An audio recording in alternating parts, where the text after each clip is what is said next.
to you when you came in. Hey.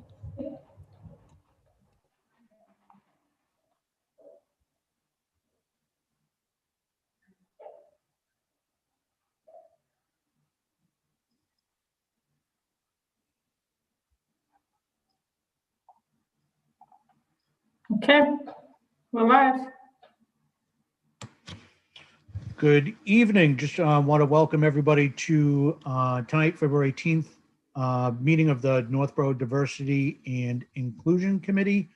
Becca, do you have the statement from the governor?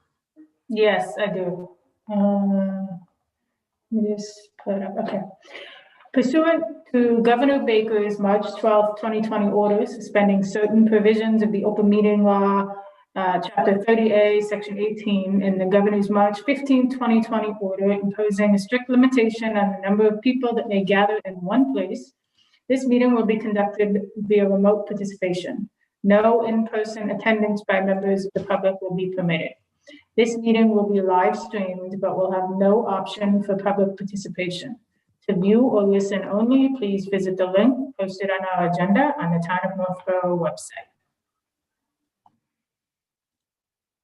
Thank you. So the first order of business is just a roll call so we can make sure that see who's here. Just a aye vote if or present would be great. Virginia Sims, Present. Becca Meekins, Assistant Town Administrator, Here. Miriam Ibrahimi, Present. Mary Leach, Present. and Lauren Bailey Jones. Present. And I am Tim Kalen. Thanks, everybody. I know this is a off-schedule meeting, so I thank everybody for taking the time to attend. I think there was as the stated on the agenda, the two things I'd like to finalize tonight are the survey and then a discussion about medium and long-term goals for the committee, so that way some members can take some of those offline and do their own research and then bring back their findings to the committee at a later date. I think both of those things would be helpful. And then also have a discussion about inviting other people to attend a meeting in the future. Does anybody have anything off or otherwise that they'd like to discuss tonight? No? Okay. So on the survey front, did everybody have a chance to look at the various surveys that Becca had shared on the Google Doc? Does anybody have any feedback or questions on the surveys as they read through them? Would anything resonate with anybody? Any of the questions in particular, any style? Just looking to get some feedback so that we can work on putting together the final survey and getting that out to participants as soon as we can. I like that the one that you put together, Tim, is nice and short. What I think might be something great to add or include is a section or an opportunity for citizens to be able to sort of say anything that they want to say to us. So maybe they have a great idea about a future event, or maybe they've seen examples in town of microaggressions that they want us to, start to talk about as a committee and as a town, things that we might not know that we should be asking a question about. So just sort of like an end of survey opportunity for someone to give sort of final thoughts. Yeah, well, that's certainly that's a great idea, and I think having some sort of open-ended question at the end so that people can provide whatever feedback they want is a great idea. Instead of trying to ask an open-ended question to get a specific type of feedback, I like the idea of just asking a really open-ended statement type,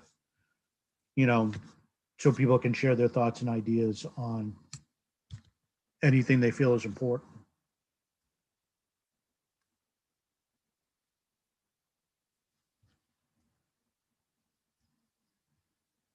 Okay. Did you want to go through, did anybody have any other comments on the surveys? What my thoughts on it were to use the questions from Mary and Chica's survey. I thought those were really good questions. And limit our survey, or limit the total survey to around 10 questions that are specific around D&I questions, including a survey ending open-ended question. So 9 kind of 1 to 5 type of scale questions, and then an open-ended question at the end. And then after that, some very simple demographic questions. Age, sex. I thought of asking people which school they live closest to. So you have Proctor, Lincoln, Peasley, and Z. So that way you don't have to ask people where they live, but you get some idea of which area in town they live by asking which school they live closest to. And then I was going back and forth on asking people to identify their race, because there's concern. When I've done this professionally, there's oftentimes concern by people of color that if they identify themselves by race, that their answers can be then traced back to them, because there's so few people of color within the organization or the community or the town, that by digging into the answers in the first part, you get to a point where you can all right, I think it's one of these 3 people, and their concern is to be identified. So I don't want to make people feel I was thinking we could make the race question optional if people want to participate and answer that, make all the demographic questions optional. So that if people are comfortable, and just explain to people, providing this information just helps us better identify where some of our efforts as a committee should be focused. I think that's a good point. Oh, sorry, go ahead. Oh, I was just gonna say, yeah, we should be a little wary about asking demographic questions, but we can definitely make it something optional, and not we need to know what your race is. Right. But we're it would help us understand. It can definitely be an aspect of the survey. Yeah. Yeah. I would suggest, I like the idea of age range instead of age. Yeah, I'm sorry, Virginia. That's what I mean. Age range, 18 to 24, 18 to 25, 25 to 35, 35 to 50, 50 to 65, and okay. 65 and older. Super. Okay.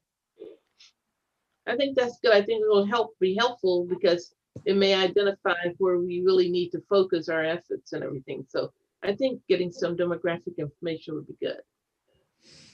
Yeah. Another one I think is also maybe of interest is how long you've been in Northborough.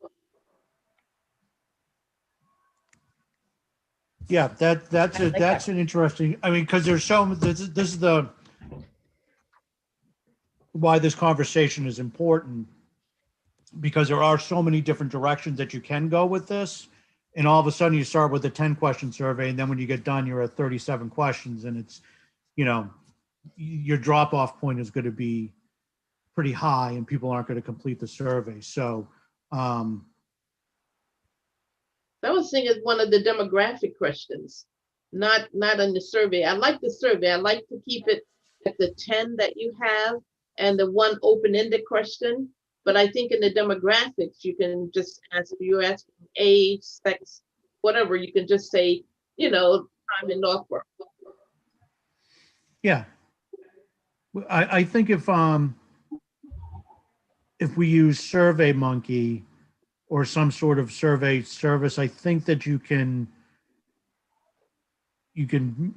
like, if it's almost like you put it in two sections, where this is the DNI survey section, and then this is the demographic section, which is optional, but would be helpful if you provided this information. Yeah. It's an additional 5 questions that will take you less than 90 seconds to complete. Yep. Good. There's one other question I had in mind. So looking at the sample Survey Monkey questions, and I think some of the questions are related, but maybe a question regarding, whether the person taking the survey feels that their cultural beliefs are celebrated in town events. I know that we talked briefly at our last meeting about how, we have a Christmas tree lighting celebration, but, we don't have a menorah in town. And so that might be something that we could start to think about is, are we trying to really include everyone and what they celebrate to be inclusive? There's one question I feel included and respected in our community. That's a little bit more broad. And then there was another one at the end. The town includes people of all backgrounds and beliefs in town activities and events. I feel like that's a little bit different than what I'm trying to say. And number 9 is a really good and important question. I don't know if it's important to make that delineation or if number 9 answers that good enough. Yeah, and I think one of the challenges with putting together a survey is trying to avoid asking questions that you already know the answers for. Yeah. So by asking people, just when you were talking through that question, Lauren, you already were answering the question. Like, we already know that the town should look into representing people better around. Like, we know it's much like as we learned from talking with Chief Liver last at our last meeting, it's known that the police department needs more female police officers, more people of color on the force, like that. We know that. So, and that's what, again, it's one of that's why these types of conversations are important to talk through these, so that when people, think of questions that for inclusion in the survey, do we already have that information, or is it just already known without the data? You don't need the data to back up that point. And the way I've been thinking about these questions and the use of the responses and the data we get from it is, when we make the presentation to the Board of Selectmen, we can use some of these findings. I'm hoping all of the findings to support the recommendations that we make. Like, we should have a permanent diversity and inclusion committee because the town feels these things. And from the survey, we heard from these people and they told us these things. So I think that's how we tie in the survey findings into our final report. I just have a comment. So, Tim, I was looking through the questions that you provided, and you go back and forth between I am comfortable, like meaning that the person is answering for their personal experience, and our community or the town. And I'm wondering, like, I feel like it's better for people to be able to speak about their own experiences instead of making inferences about what others' experiences may be. And so I wonder if there's a way to frame those questions that are coming more from the individual's perspective. Because I just worry, like, does our town do I feel, there was a question in here about disabled people. Our community demonstrates a commitment to meeting the needs of residents with disabilities. Well, a person who's not disabled or doesn't know anybody who's disabled probably isn't going to know because they haven't had that experience. So they may say yes, even though that's not the experience, lived experience of someone with a disability. So I've seen, like, I wonder if we can change that question to say something like, I or someone I know who I know has experienced a physical barrier in accessing town hall or town, like, facilities. Do you know what I'm saying? Yeah, yep, yep, yep, that's a very good point. And I know that some of the questions do use I, and then others use the town. I'm sorry, I'm looking for the email, sorry. Do you want me to, I can share this. Do we want to go through the question? I mean, how do we want to do this? We have to come to agreement. I can Oh, share yeah. the screen, and we can go through each of the 10 questions that you have. Yeah, if you could share your screen, that would be awesome. I didn't even think of that. That would be great. All right. Okay. Can everyone see the screen? Yep. Yeah. Tim, I don't know, these are your questions, so do you want to just walk us through sort of what your thought process was behind them? Yeah, so this first one, do people feel that the town leadership values diversity and inclusion? Do people feel that the town is putting effort into this? That's really what I was trying to get at with this question. I mean, I think this is a good question because you get like it's like an initial feeling of what people, how people feel the town is handling the issue of diversity and inclusion. Yeah. So, devil's advocate here. So if I weren't on this committee, knowing the passion that we all have for this, I'm going to get the sense that people don't see a lot of leadership on this topic because it's not, we don't see it. We don't see it in schools yet. We don't see it. You know what I mean? Right. Yeah, I think that's an important part of it because that ties into some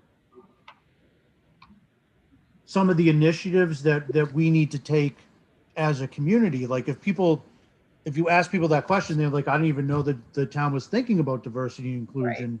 Right. That's an important data point to have because that means we need to do a better job of making people aware. I think it's an excellent question. And I think it needs to be number one. I think the responses are going to be closer to the last three. Yes. My estimation, which is fine. That's why we're here. Yeah, but those are the things that you want to uncover. Yep.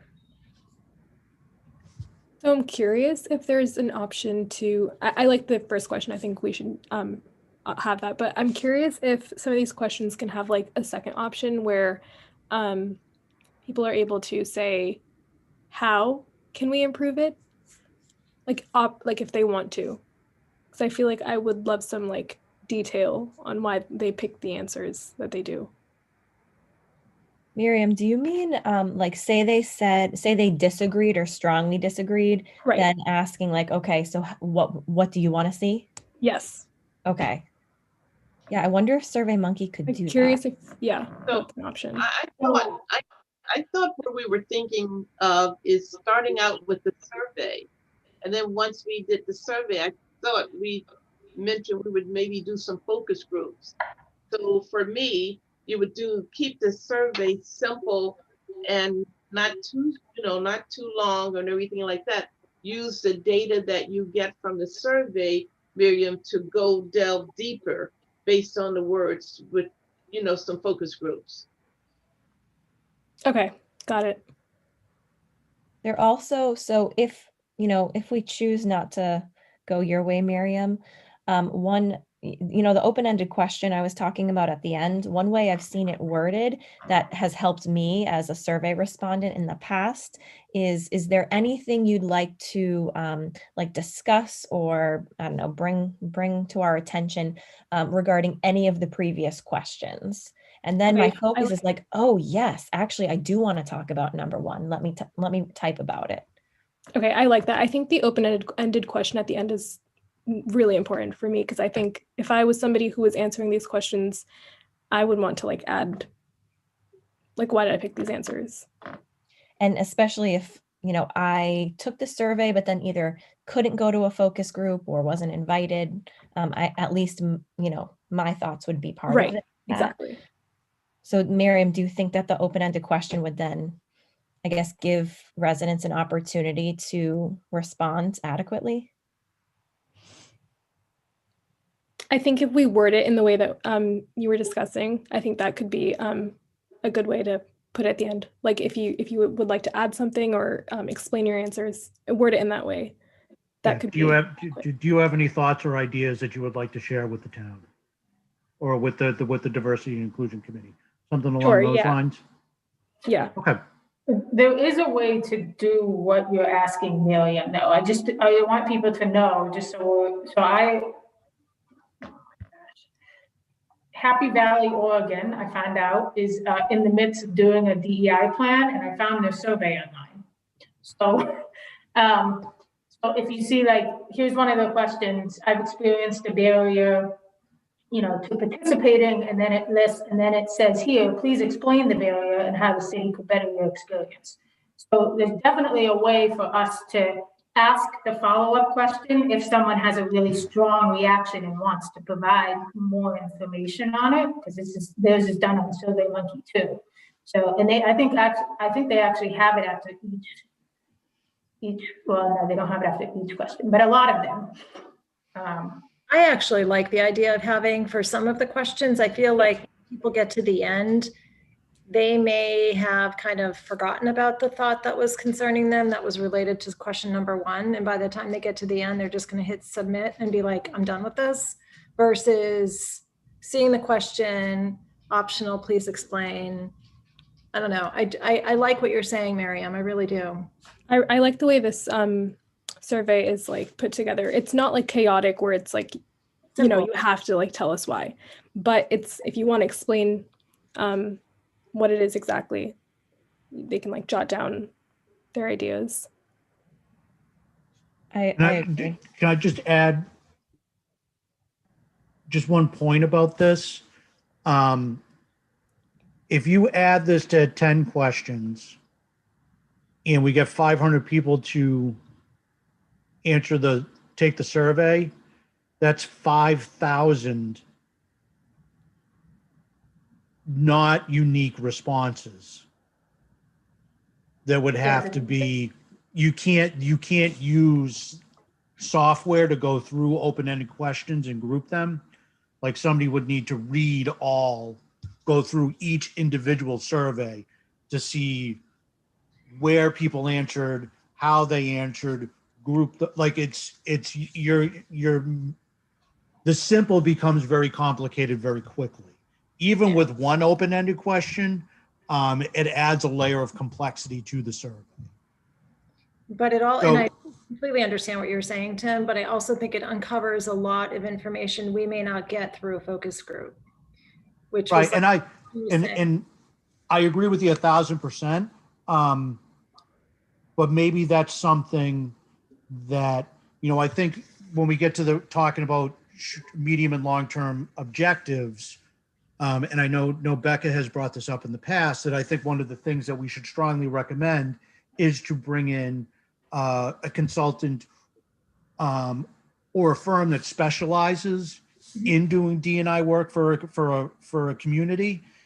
And part of their work could be to do a more comprehensive survey because they have different capabilities than the 9 of us have.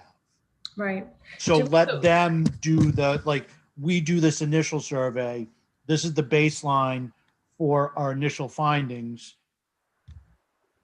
we make the recommendation to hire a consultant. The consultant comes in a year and a half, 2 years, does a more comprehensive survey. And part of that survey is each individual question having the option for people to provide their feedback, because the consultant firm will be better equipped to handle it. Right. Do we have any idea what those consultants charge? It really depends on the scope of the work. They're not cheap. Right. May I suggest that we go through the survey first and then maybe come up, because we'll never get through the whole survey if we don't let's just plow through it, save our questions, and then, let's have the discussion once going through the survey, please. Sure. All right. I like that. Okay, so we're all in favor of question 1. That's a good starting question. So question 2, residents who are different, most others are treated fairly within our town. This gets to the point I essentially speaking on other people's behalf based on their personal, perspective, which I don't know. I mean, again, I don't know what value does that give us. I mean, I think we want to hear what people feel from their, individual perspective, not what they think other people see or feel. Becca, can you scroll down to one of the I questions? Yep. Here's one. All right, I feel included and respected in our community. This addresses the individual. Okay. Now, if you think about the results that you get from this, right? If there's a group of people in our community that feels that they are not included and not respected in our community, they're going to respond, disagree, or strongly disagree, right? So hopefully they answer the demographic questions. We get some idea of who that group of people is. Now, if you go back up to the town question,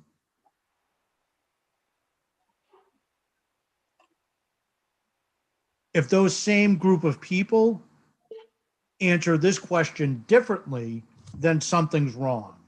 Or if that same group of people answers disagree or strongly disagrees, and then everybody that's not in that group answers the other way, we have an education issue. There is a group of people in this town that is different from everybody else, that doesn't feel like they fit together. It's like a puzzle. One reinforces the other.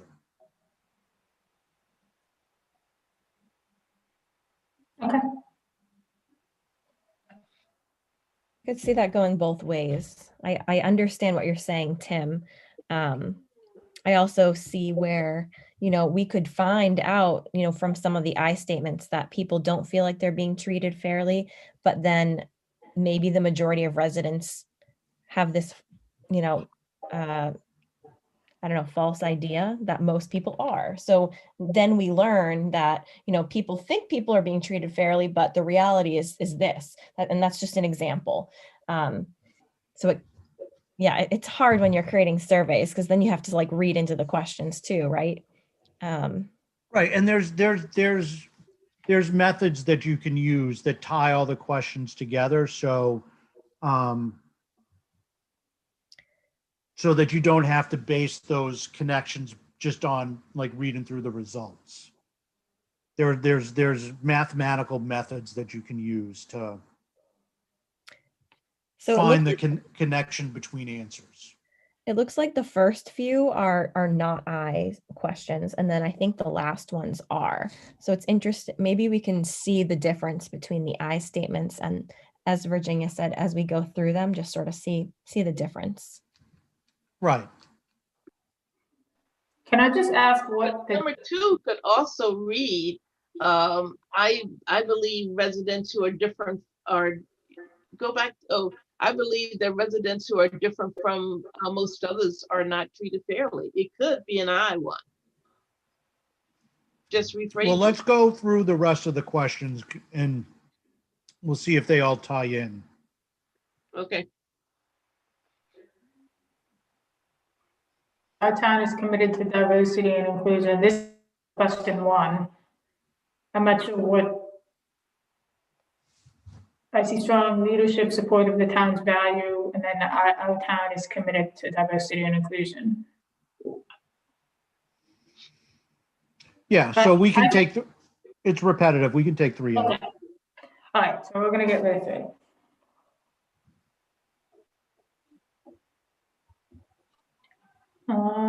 People of all cultures and backgrounds are expected here.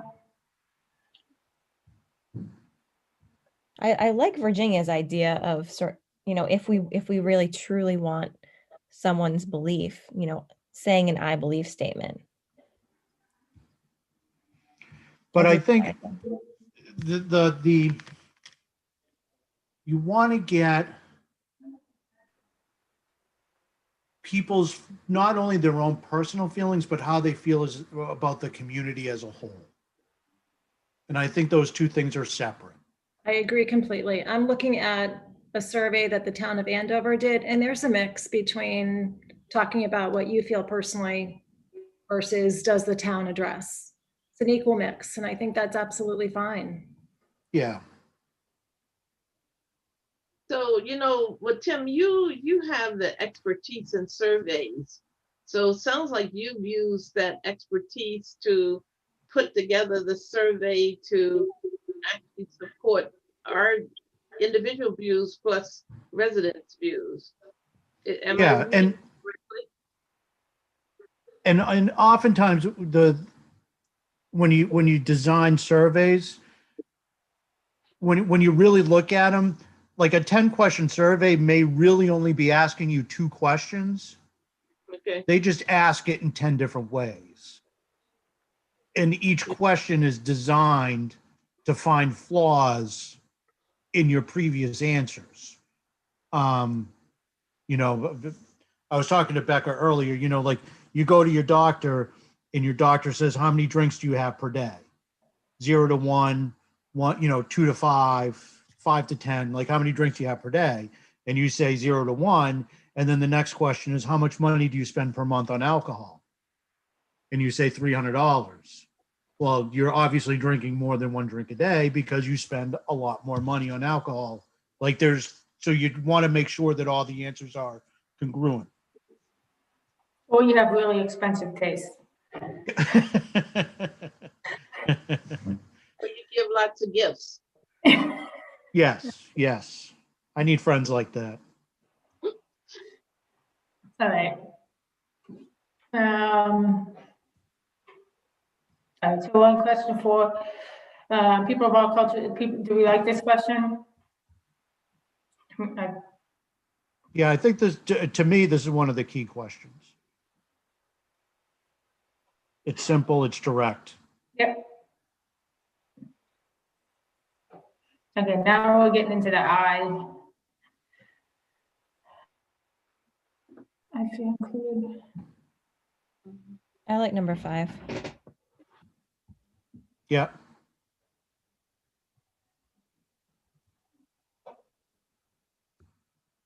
So this, to me, this is another one that was really key to me. I agree. Mhm. That's good.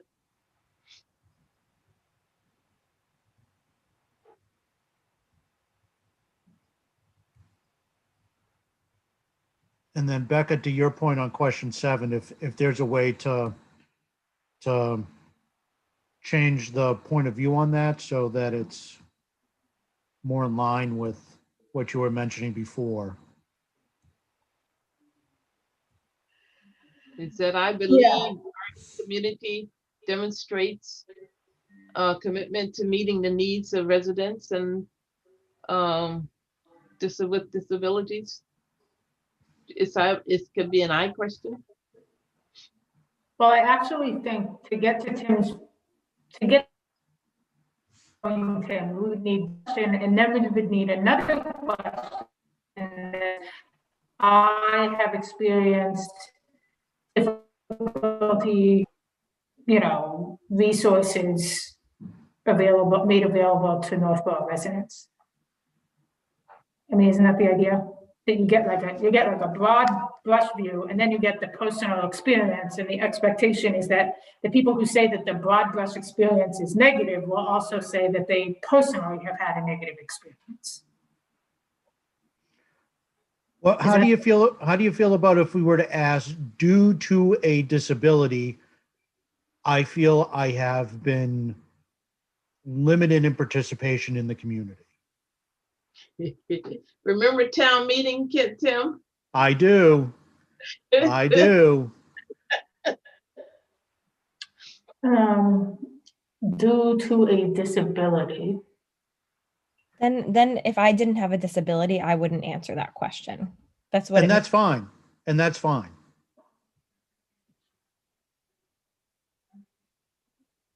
I don't know, I don't, it doesn't, that's, the way that question phrase doesn't sit well with me, but I don't know why. I still think we want to know the perception. Do people feel that we're not committed to people who have disabilities?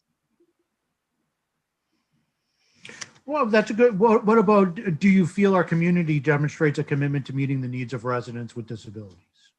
Yeah.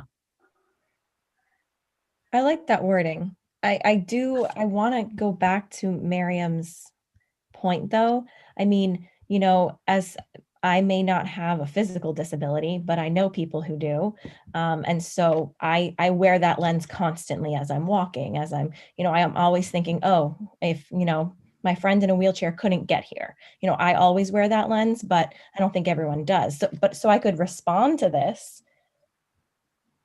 And I think if I had that chance, to write more like, a wheelchair could not access XYZ. Maybe if we don't ask for all questions for further comments or suggestions, this would definitely be one, I think, for either. But could we not, I mean, just taking everything in consideration, could we not say I've seen some surveys where it says, please add your comments below or whatever to different, couldn't that one statement could refer to the whole, any one question rather than putting it throughout the survey? Yeah, I think we should stick to just one open-ended question for comments and people to expand their thoughts below. I think below every question is too much. Will you be able to do this electronically, Tim, to gather all the data? Yeah, it all gets collected by SurveyMonkey, and then you just download a file that I can use in other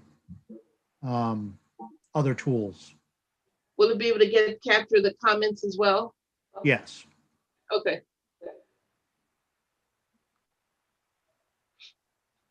So we go with I feel our community demonstrates a commitment. Yeah. Okay. Yeah.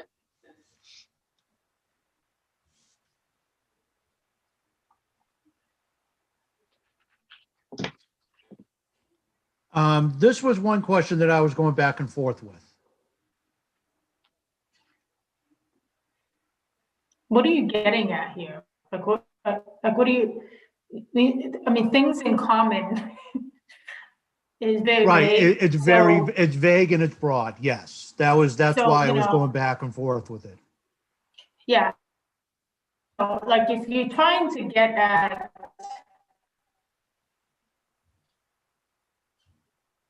honestly, I don't know I mean, I guess you would, people who worry that they don't have things in common, they would see others and not see themselves, or not have shared experiences or like experiences, but I don't know how that gives us different information than we would have already collected above. Yeah, I agree. Like I said, I was going back and forth on this because it was Yeah. in my head. I know what I'm trying to get at, but now that as I read it again and put myself in the survey taker's seat, it's too vague. All right, so we'll give it an 8. Yeah. Okay.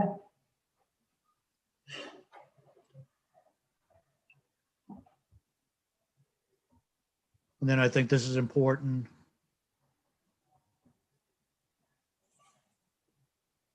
So this is different from I feel the town represents my beliefs and backgrounds in events. This is just, I feel included in any event.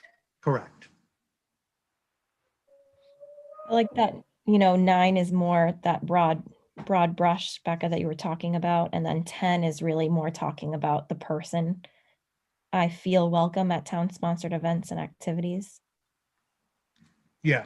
It doesn't quite get to my question before, but Tim, like you said, I think we already know the answer.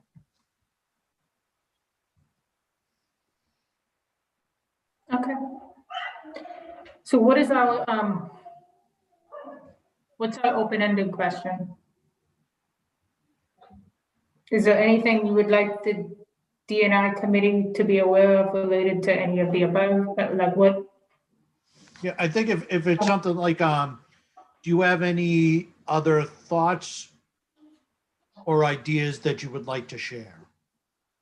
Or please identify 1 to 2 ideas that you feel would help make our community more diverse and welcoming. Yeah, I think if I put myself in the seat of a survey taker, like if something in the survey rubs me the wrong way, like I'm going to write about it.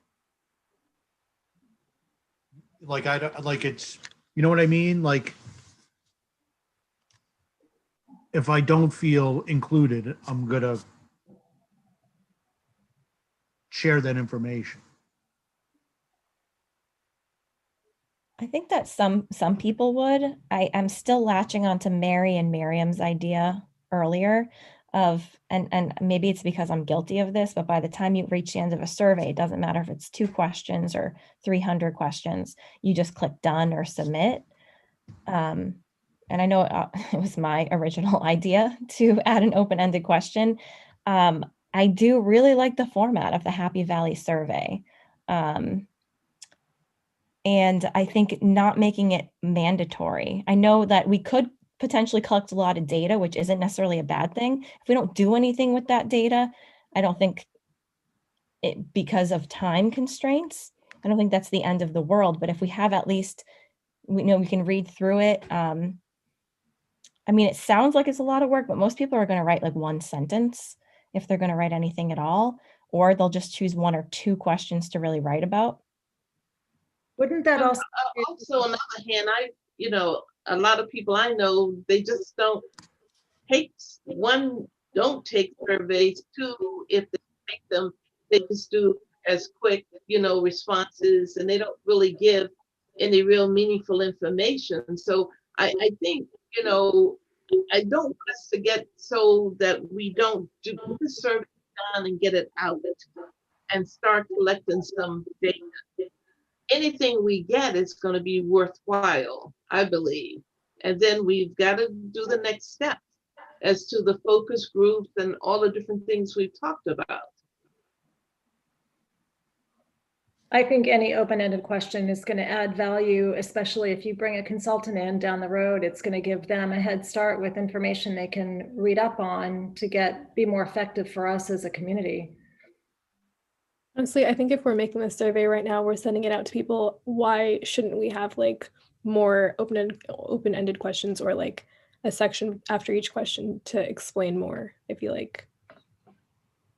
I think it's a question of time and resources, because at the end of the day, if we, like Tim said, if we get 500 responses and we want to make meaningful use of all of those individual comments that people put in, that means, like Tim said, reading them all, coding them all. You have to find the common themes in all of them and then code those themes so you can tell how many times they were repeated, so you can show 50% of respondents referred to housing in question 1. We have a housing, we need to focus on housing, but that takes a lot of time and effort. So, I mean, Lauren, I know you said that we don't have to use the information. I worry that if we collect the information from people and then we tell them, well, We didn't use it. it was too much, so we didn't do anything with it, that's just going to make people. I guess what I I really meant by that is, and for my master's thesis, I did exactly what you just said, Becca. I collected qualitative data,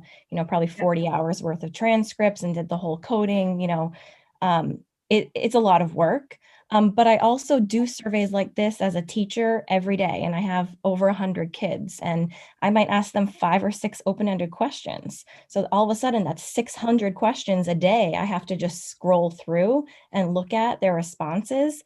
And there's something to be said also about just being able to, I guess, collect those quotes and qualitative data. And I'm thinking back to like the school committee surveys that we've looked at, like when I was on the start time task force. We didn't do any coding, but respondents were able to give their opinions and ideas. And then we were able to go through and collect some of those quotes that we sort of saw repeating. We didn't necessarily say, oh, 50% of respondents said this, but we said this is one of our main themes. I don't know. I'm going to be with Miriam for this. I really think that would be a missed opportunity. I think that we need to put this to a vote. Can I just make one additional comment? I think the other point to consider is what is the purpose of the survey? What are we going to use the data for?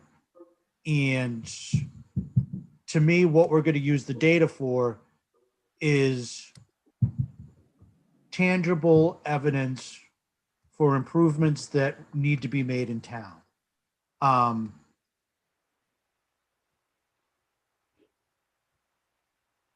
And we can't provide a 50 item list to the Board of Selectmen for things to address in town.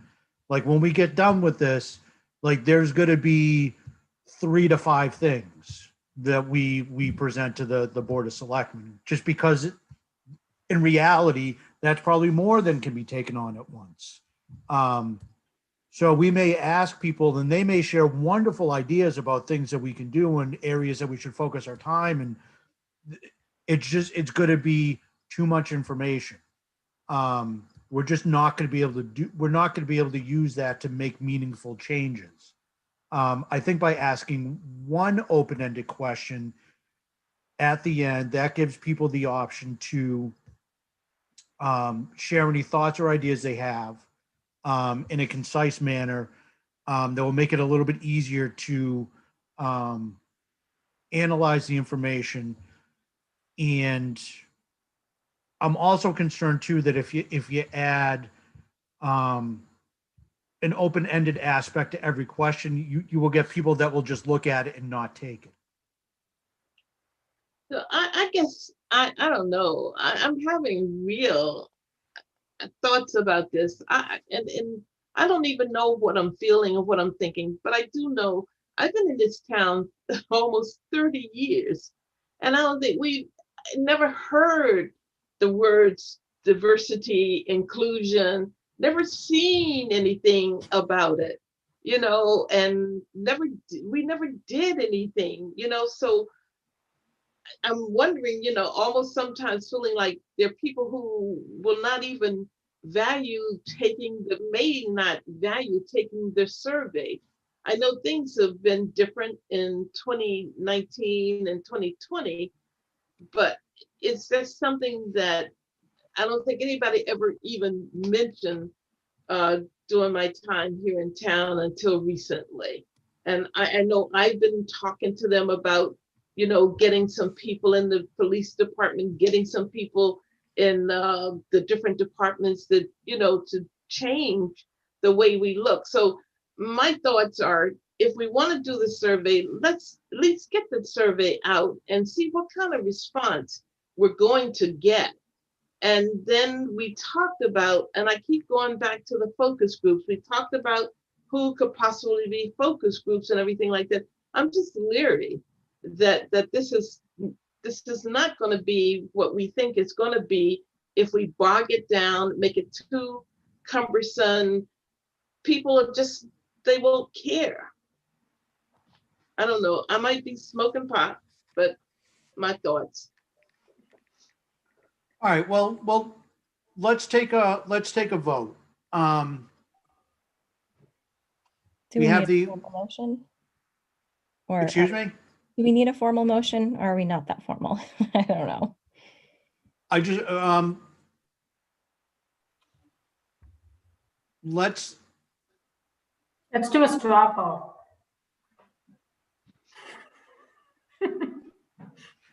Because I have a feeling it's not going to be a decisive vote, so. Well, I think, Since there's 6 of us. yeah, I think it's clear. I mean, I think there are 3 people who feel we should do, I get the sense 3 feel we should really put those questions throughout, and 3 feel keep it simple, stupid, and get it out. So we may just end up with a tie.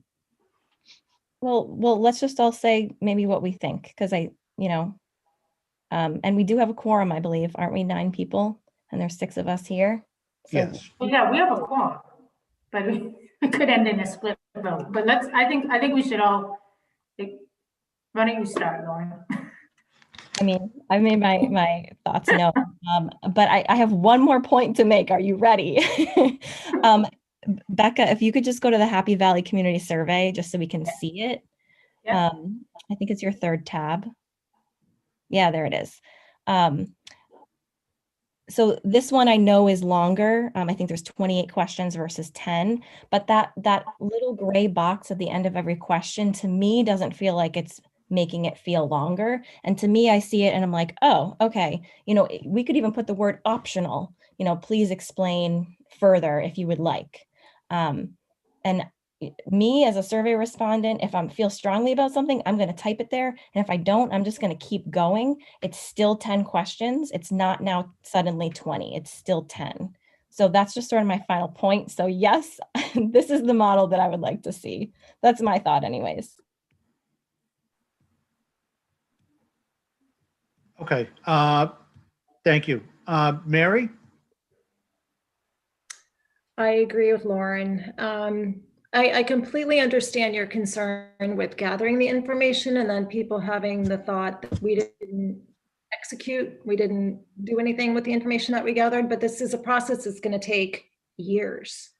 And I think it's a good place to start, is gathering as much information we can get in one shot. I mean, if we're going to send out a survey, my thought is, let's get as much information as we can in a simple format, not overwhelming, 10 questions max. I mean, we could even cut it down to, 8 questions, but I'm on the side of getting as much information as we can get. And I would have no problem with that. And I'm more than happy to help sort through the answers and read the responses. If we have 9 people on our committee, can we not all get together and go through the answers and responses and kind of sort through them? And again, it's not going to happen this year maybe, but I think it's a great place for us to leave things with, okay, this is all the information that we collected. Let's present it with some recommendations. And then the next step would be, if we can hire a consultant, here's some excellent data that we already have at our fingertips. It's already been collected in one survey. That would be those are my thoughts. And I understand what all of you are saying. I completely understand that it is a lot of information that's going to come our way. We do have limited resources, but I also feel if we're going to do this, my feeling is let's get as much information as we can get. Yep, I 100% agree with what Mary just said. Nothing else to add. I agree. If we need more help going through the surveys, I mean, we're here. I'm happy to help. Okay. All right. Perfect. Thank you both. Becca?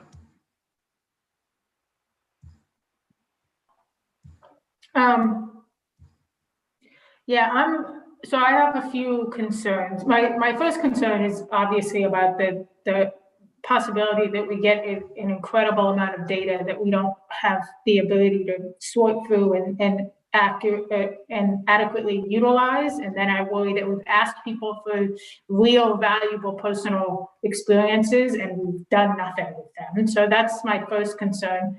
The second thing I worry about is, I think long-term, the direction that this group is going to go is that we're ultimately going to recommend to the board that they hire a consultant to do a DEI plan. And I do think that that's the most efficient use of our time as a committee, is to consultant to get to the end goal. And I don't want us to spend lots of time trying to sort through survey information when a consultant's going to come in and they are going to want to do another survey. They're not going to just take our data. They're going to want to work with us to develop a new survey and put it out, use different methods. So I don't want to duplicate efforts unnecessarily. Questionnaire, and I'm looking at this question, and my internet connection is unstable. Can you all still hear me? Yes. Going in and out. No? Yes, You can, okay. I'm sorry. So I look at this question, right? And please explain the barrier and how the city could better your experience. And I think it's valuable, but again, I think you could get 100 different responses to this question, and none of them might not be the same. None of them may be the same. And like Tim said, we already have a limited amount of time, and we really don't have, we have to provide recommendations to the board in a year, which now is 9 months. And I just worry about us getting too pigeonholed in the survey information and not being able to utilize our time and resources anywhere else. So I mean, I like the idea of just like getting an initial snapshot. Here's where people are at, and then from these 10 questions, it informed our work from here. So a lot of people had concerns about disabilities, so we focused on ADA. We think you should apply for this grant, you should do a self-evaluation study, you should have, but like explain the barriers, I've said enough. I think you know where I'm coming from. Thank you, Becca. Virginia? I've said it, I'll say it again. I think your survey is short, it's to the point, and maybe it's because, I'm not a survey person who gets into surveys. I will check the boxes, but I'm not going to really get into a lot of information. Plus the fact, I go back to the document, Tim, that you drew up and you presented to the Board of Selectmen. We had, in my opinion, stated what we really were going to do. I think that document carries a lot of weight. If we want to do a survey, I think it should be just a short survey. I do think it's important that we have focus groups. So I would say do the survey with one question at the end of the question, open-ended question. If anybody wants to say anything, that would be that's my take. Okay. Thank you, Virginia. For the sake of compromise, if we did not have an open-ended question at the end and had the option to add comments, but limited those comments to like 25 or 50 characters.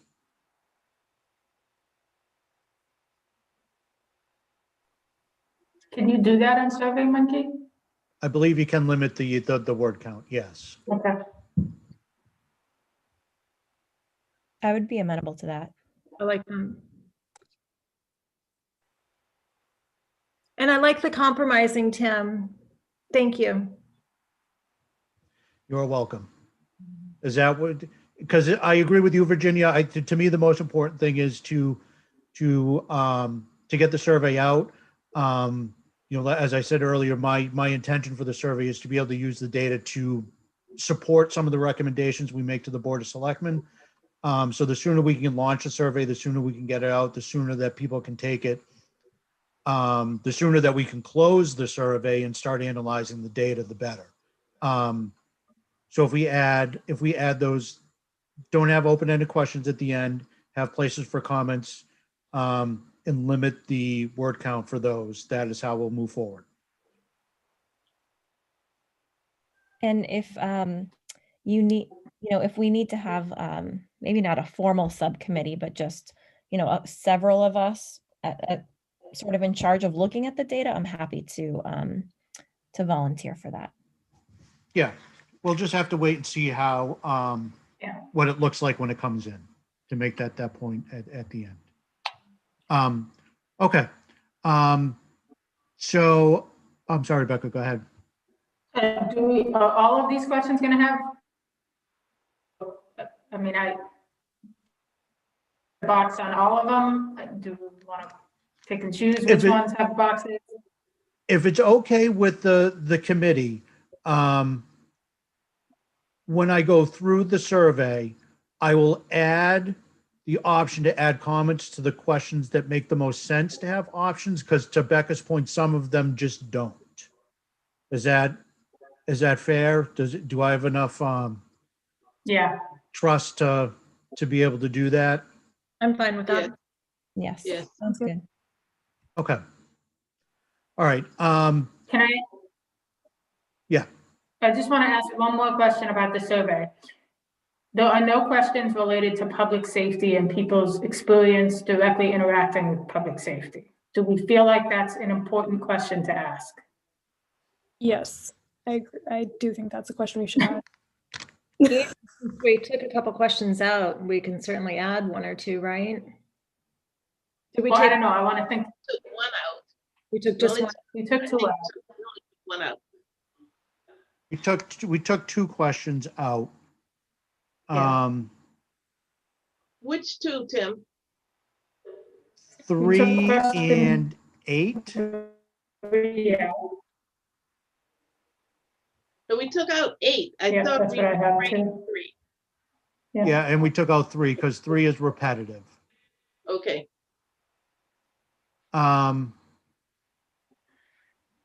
Given our conversation with Chief Liver, I think that would be a good type of question to add.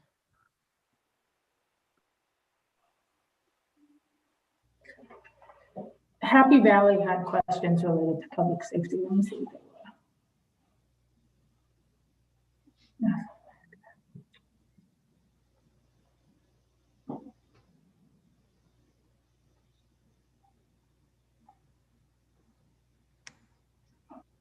Okay. So I have had experiences with police. And then you could say, please share your experience with police. Yeah, I mean, honestly, we- my, I'm sorry, Becca, if I'm stepping on your toes. no, go ahead. My concern with asking questions specifically about the police department is then it's the survey is targeting the police department, or not targeting, sorry, singling out the police department. We don't ask any other questions about any other departments in town. And that probably will not sit well. If I'm a police officer, I would not be happy about that. Why are you specifically pointing me out? I know that there's been issues in other parts of the country, but not here. Like, you know what I mean? Like we don't ask any other questions about any other department in town except for the police department. Yep. It just to me, it just sends the wrong message. I agree. If you want to ask generally about safety without mentioning police or any department, that's different. I'd be very opposed. And I probably wouldn't include it. What if you said public safety officials? That's police. Is it police, fire, emergency management? Do you think we're If gonna? if you're an average citizen, it's police. I mean, see, this is where I struggle, because I want us to be direct, and I want us to, I mean, I don't want to beat around the bush. But I think public safety is a place where we know we have to focus our efforts. Well, to your point, Becca, yes, we do. We know that. So do we need data to back that up? Like we already know that. I don't think safety is the issue. I agree. I don't think it is either. We need the police, and the Chief Liver talked about that. The police department is well aware of the fact that they need better gender representation and better minority representation on the police department. They know that. We Right. know that. The community knows that. Like, I just don't, it comes back to the question of, It's are we not, collecting information that we don't know? Yep. Now, if you were to ask people, do you feel safe or do you feel targeted in the community because of your background? That's a whole, that's what I thought you were getting at. That's a whole different question. where is the question on age? I'll add though, those are easy. Those aren't in this. Those are just demographic questions. There'll be nothing that you haven't seen before. No. I'm just saying how, so that we don't go over a certain number of questions. Well, we'll have the 8 to 10 questions that are the actual survey, and then the optional part, which are the demographic additional 5 to 6 questions. Okay.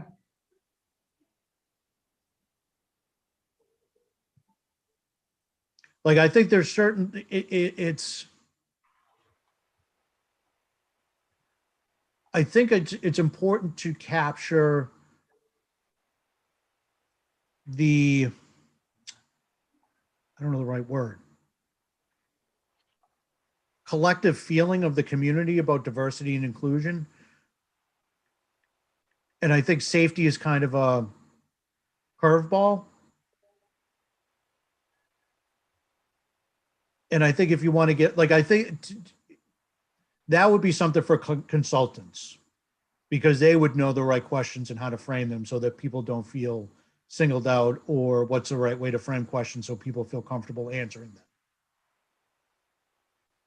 But we also, No, we know we don't- that from, go ahead, Becca.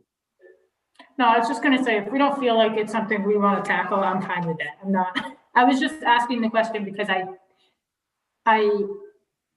the people who we really want to hear from are people who feel marginalized, or who feel like they're not represented, or, I mean, those are the voices that are going to mean the most to us when we're looking at how can we Becca, you're breaking up. provide real Becca, sorry. change. to hear you. And unfortunately, Becca, if you turn off your can you hear me camera, again? I'm I sorry. can hear you better.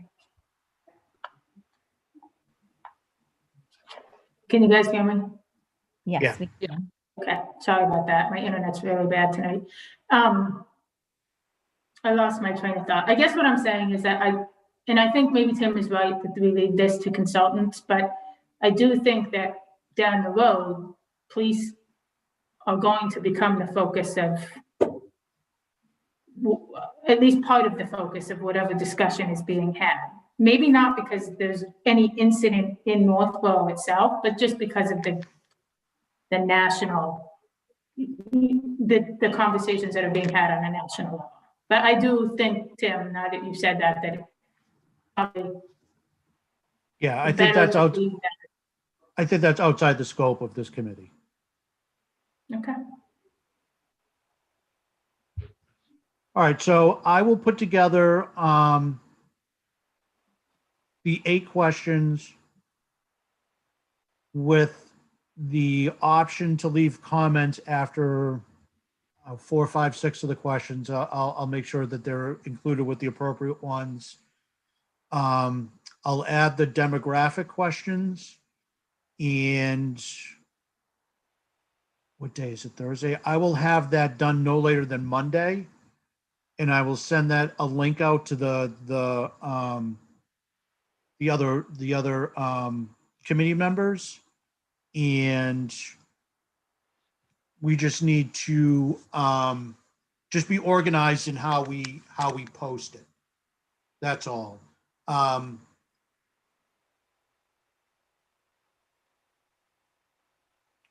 Becca, if I share the link on Monday And then as an example, if Mary were to share it on, say, Northborough Moms, if Mary was just to send an email to the committee saying, I shared it on Northborough Moms, that's taking, I just don't want us to be posting it multiple times in single locations. That's not, I'm just concerned about open meeting, that's all.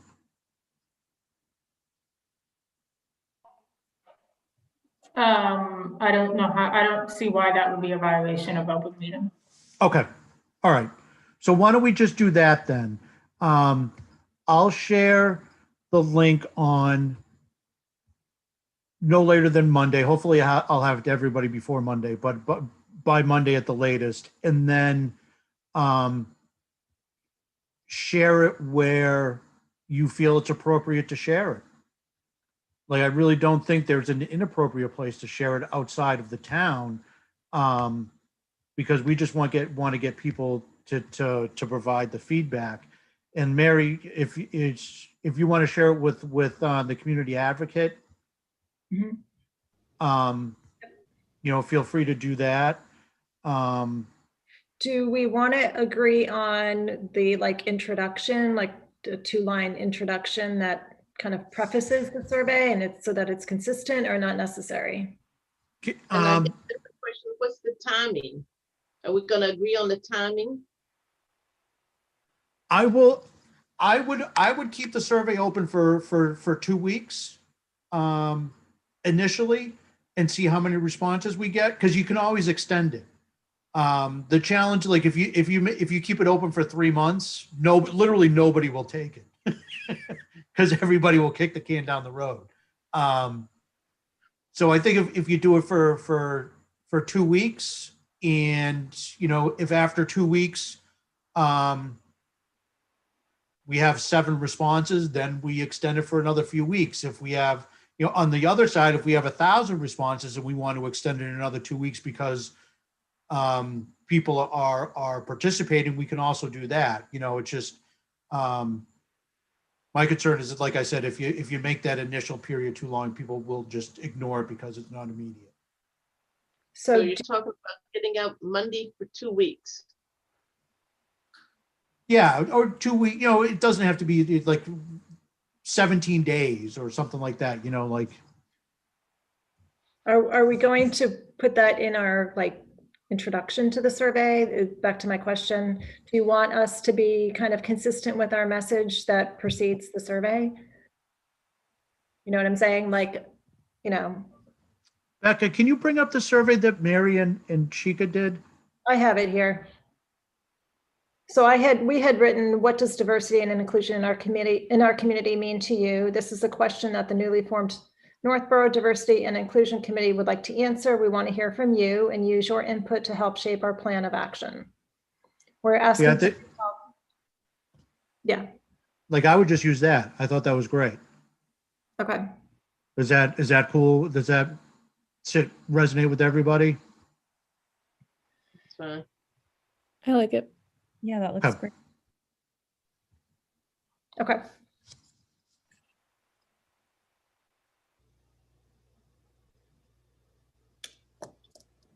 Is there, I know that we had talked about potentially seeing if there's a spot on the town website to also put this.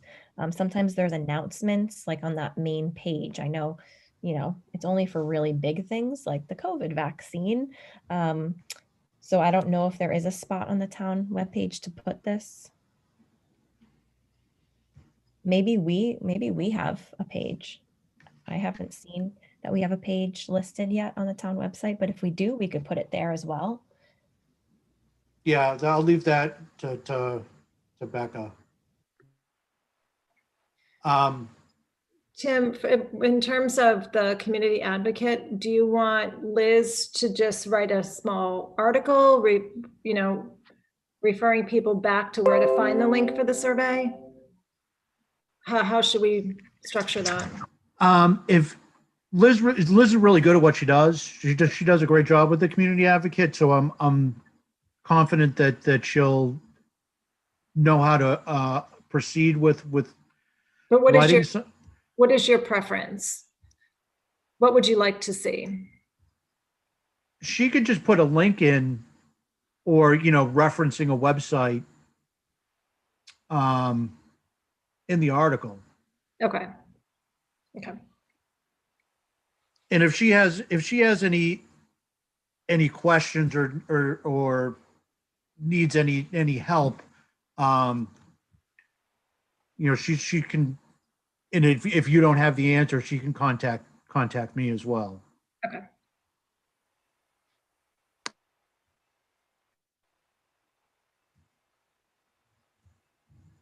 All right, sounds good. I think we have a plan. Great. Survey world, here we come. Thanks, Tim. Okay. Thank you, Becky. So the other thing I wanted to discuss is if anybody had any ideas on any medium and long-term objectives that they would like to see the town or the community take on. We've talked about bringing in a consultant. I think that's goes without saying. I think that's going to be a very important part of it. I think also making the D&I committee a permanent committee within the community, I think is an important recommendation to make.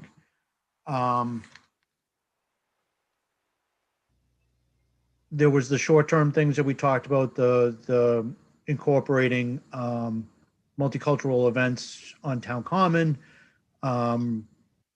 properly celebrating different events for different cultures throughout the year. Virginia has brought up training in the past. I think that's an important piece of the puzzle. And I didn't know what other ideas people had. If anybody had any other ideas. I mean, I want to go back to Virginia's idea about the focus groups as well. I think that would be another great avenue to collect information. Yeah, the way I sort of read this on the agenda is like objectives for us to do during, our tenure as a group, to then say, what do we need to do in order to then go to the Board of Selectmen and make our recommendations? So any way that we can collect information. So I really like Virginia's idea. Yeah, and I think I'm sorry, I apologize if that was less clear than it needed to be. My idea or thought on that was, we agree, like, training is important. We need to have training, and there's two aspects to training, I believe. I believe there's internal training for town staff in all departments. And then I also believe there's external training for residents to participate in. And that may be a speaker event at the library,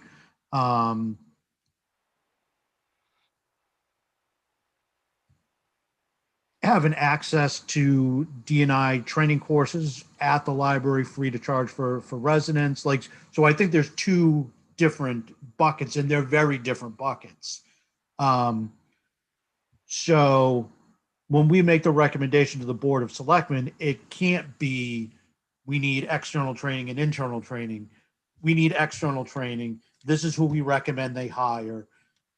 This is the cost. These are the different cost levels, or here are two options or three. Like, we just can't dump the vague external training onto the board. So what we need to do as a committee is, all right, we agree that training is an important part of it. Are there one or two members of this committee that want to take on that part in research and find people that can come in and conduct the training and reach out to them to get ideas on cost? And that's what I was trying to get across with the agenda. That makes more sense. Thank you, Tim. other area, I think, and already sort of started on that is helping with recruiting for diverse candidates. And I think Fred Liver has already reached out to my husband, Fred, to help with that.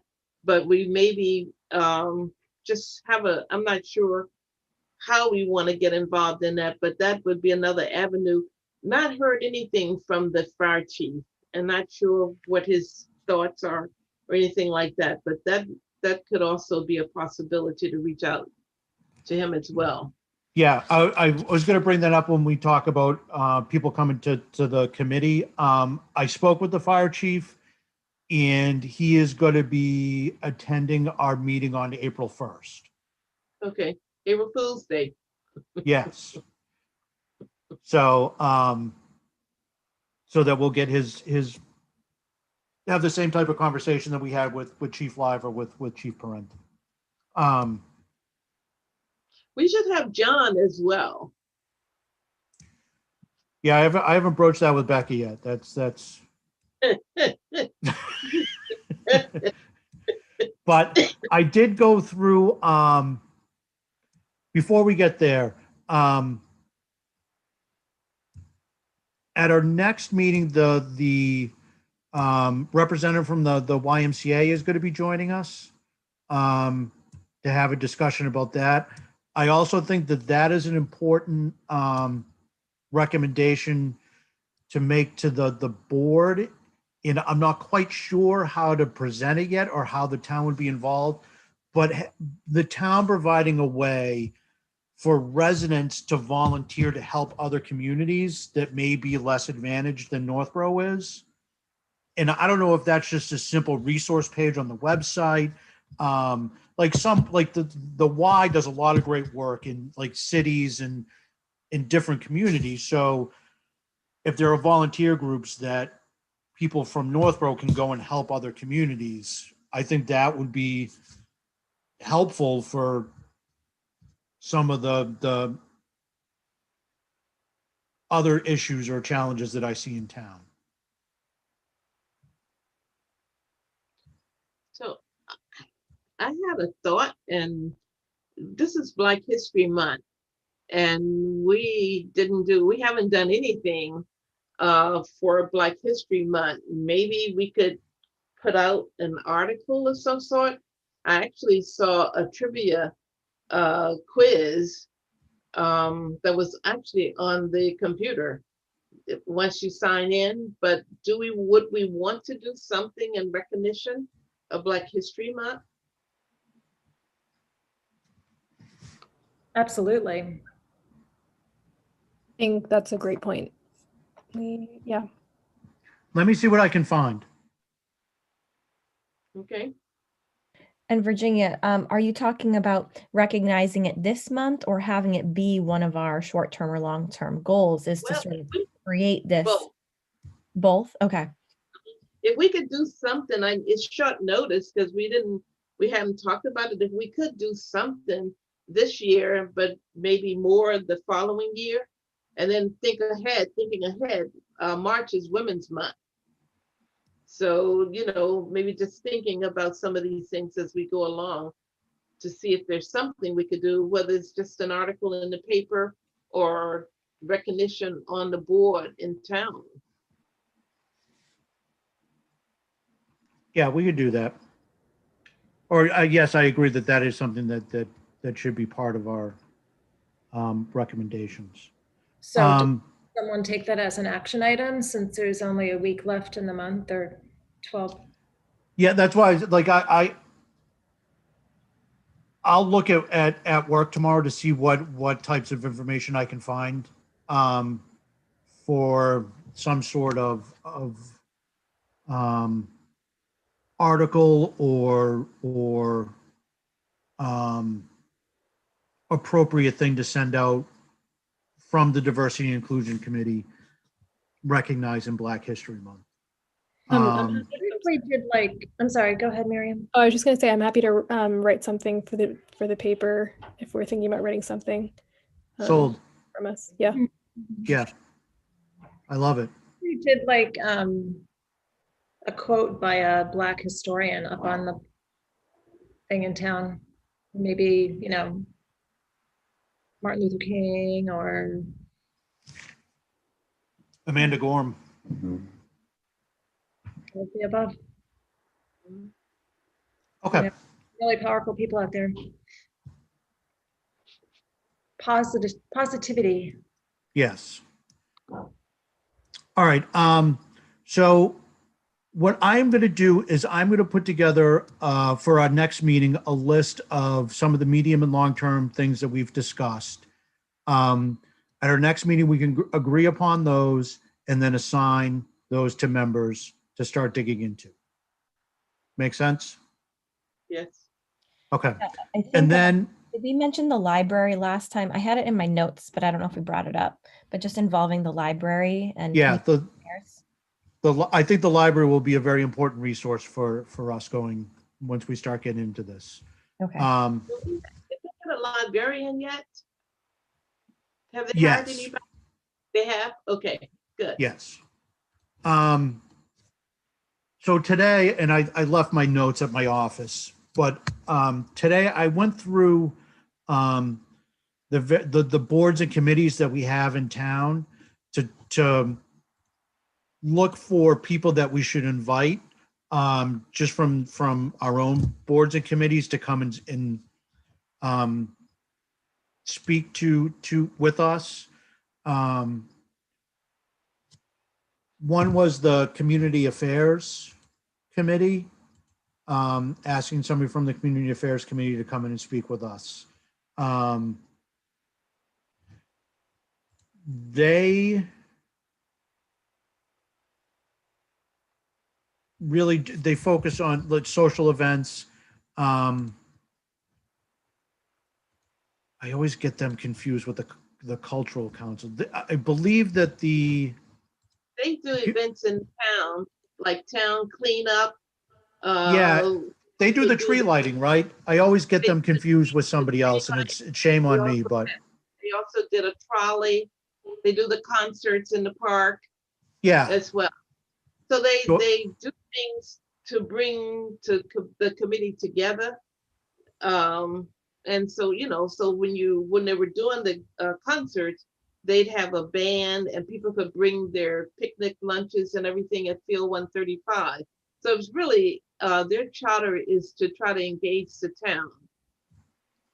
yeah. So I think that having someone from the Community Affairs Committee come in and talk with us would be important. The Cultural Council, somebody from there. Financial Planning Committee. I thought it would be interesting to have a conversation from Financial Planning Committee, just so there's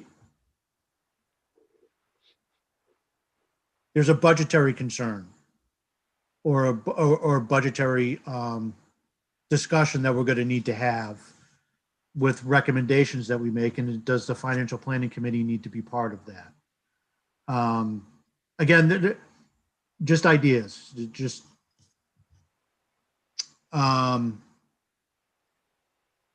library trustees, having somebody from the library trustees, the Master Plan Implementation Committee. I mean, I'm a member of that, but having somebody besides myself from that coming in and speaking with us. Parks and Recreation. I think that would be a great person. And those were the ones that I thought. There was other ones that I had question marks about. But those seem to be the ones that made, or at least made the most sense to me. I would add Council on Aging or the Senior Center Director. Yes, yes, The yes. the Housing Authority, or someone from the Housing Authority, and the school committee, or maybe, I think we talked about this before, but is there a diversity group through the schools? Yeah, okay. So I'm on the school committee, and they have a board. They're basically doing their own audit of the school district, and there is definitely interest. I know that there's a subcommittee that is talking about community partnership. So they actually created their own survey. However, it's going to students. So their focus really is asking students about their experience with diversity, equity, and inclusion within the school system. But it would be really interesting to talk to them as well once they get their survey results in, which I did ask for, and they said that they would be able to share their takeaway messages.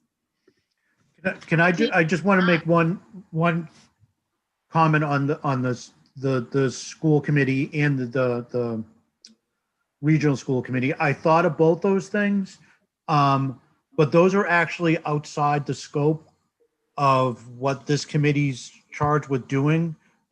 We can speak to them, but there's nothing that we're going to recommend that the school committee needs to do.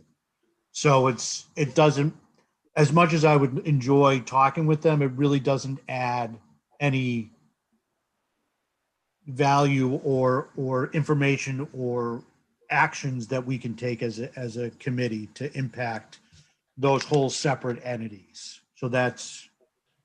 I think that maybe the one value could be is discussing those partnerships between the community and the school. And I know that that's something that a lot of the high schoolers who are on the committee have talked about, is getting out into the community, hosting sort of like a TED Talk series or, different events. So I do see that could be a potential partnership. However, you're right. The school has their own way that they operate as well. Yeah, and that I would love to have that conversation. I think if we were to make if the D&I committee were to become a permanent committee, I think after that, that is one of the next things that we should take on. So one of the speakers, Tim, I can't think of his name. He has the CPI funding, where they can do different things because it's CP. I think it's CPI, and he gives out money at the town meetings for for different things. I can't think of his name. Some of the money that comes back to the town goes to him, and he gives funding, like he'll do a secretary for the historical society. He does the fair housing kind of thing, contributions. I think he would be a good person to partner with, because once I'm losing, and I don't think you know who I'm talking about. I don't. Oh man! At town meeting, before we close the town meeting, he comes up because he has so many dollars that he's gotten back to the town, and he uses it to do things in town. I'll get his name and I'll send it to you, because I think part with him is good, because he might even be willing. We might be able to get some money from him to do some of the things we want to do. Yeah, I mean, if there's a guy at town meeting walking around handing out money, I want to know who he is. Yeah, at the very end, I think it's CPI. Okay, I'll ask, and I'll send you his name. Okay. And an organization. Okay. Yeah. So those were the internal boards and committees that I would recommend that we extend invitations to. Tim, when you say extend invitations, meaning bring them here to talk to them, or do you want us, individually to go offline, have discussions, and then bring our discussion back here? No, I think having them attend a meeting. I mean, obviously, if you have personal conversations with them, that's great, but I think it's more important to have them be part of one of these meetings so that the public can see them and see the conversations.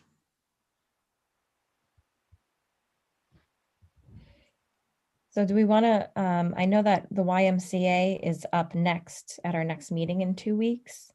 Are we meeting every 2 weeks now? Is that decided or we're not sure? Still not sure. It's really on, I wanted to get the survey Hmm. completed, and we didn't get a chance to wrap that up at our last meeting, and I didn't want to wait a whole nother month to get that wrapped up. So that's why I wanted to have this meeting in between. I am more than comfortable having a meeting every 2 weeks. That works for me. I think the more that we meet, the better it is. But I'm also comfortable keeping my schedule flexible where we have set in stone meetings once a month, and if needed, we schedule something in between. So I'm comfortable either way. Becca, I don't know if there's any sort of rules, regulations around requiring boards and committees to have, set schedules or flexibility is allowed.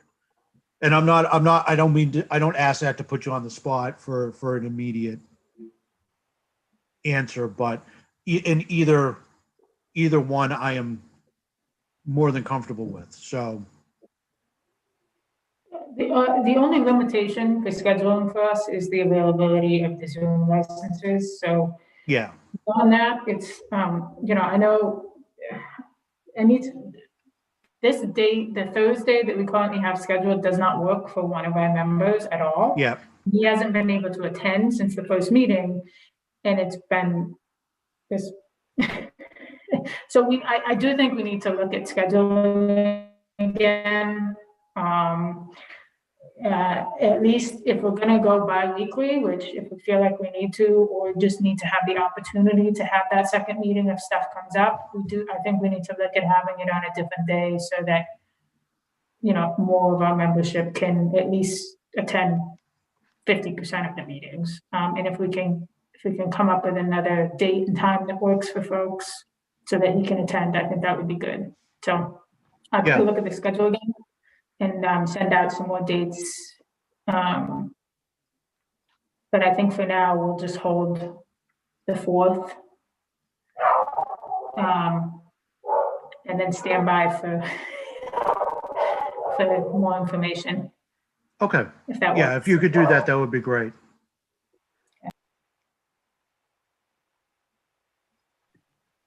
Is there someone that, for whenever our next meeting is beyond our March 4th meeting, we should get in contact with to try to put on the books if we know that we're going to have an April meeting, we could at least invite someone to come. Yeah, Chief Parenti from the fire department's already Oh, great. booked for April 1. So, Excellent. so we have that on already scheduled. And then once we determine what day and how often, then we can proceed with extending invitations to other boards and committees. I do think if we want to get through everybody that we've just mentioned, we're either going to have to bring 2 people in at one meeting, or we are going to have to meet. Yes. And we don't have to bring in all those people either. That was just a laundry list of people that I think would be appropriate to ask, but doesn't mean that, I do think like,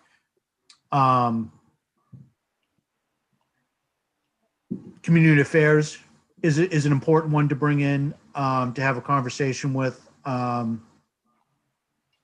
Council on Aging, I think is important.